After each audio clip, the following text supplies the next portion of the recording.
Balik po tayo dito sa Pilipinas, patok sa mga bata ngayong panahon na bakasyon ang pamamasyal sa mga zoo, lalo na yung tinatawag na Kinder Zoo sa lungsod ng Manila. Doon ay yung mga hayop pwedeng pakanin at hawak-hawakan ng mga bata. Ito ang pagtutok ni Mav Gonzales.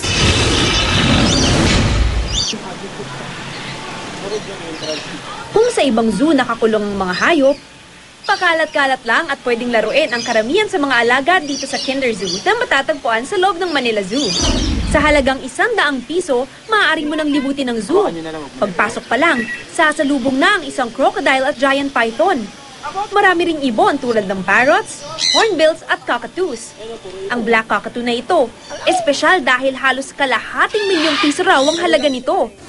Agaw pansin rin si Gibe, isang baby gibbon o yung klase ng unggoy na walang buntot.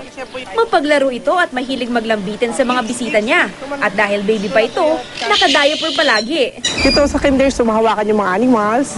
Pwede silang i-touch ng mga bata pag may close encounter with animals. Lahat po ng animals namin, yun po, mababait po sila.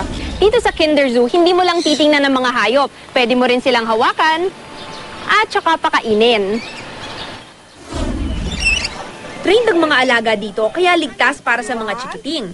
May mga tour guide para mag-assist sa pagpapakain sa mga ito. Kung adventurous ka, may horseback riding para sa mga medyo malaki ng bata. Ang mga bulilit naman kagaya ng batang ito, sumakay na lang sa giant tortoise. Pero kung sawa ka na sa mga hayop, may iba pang activities na pwedeng gawin sa Kinder Zoo. May swimming pool, zipline, at wall climbing.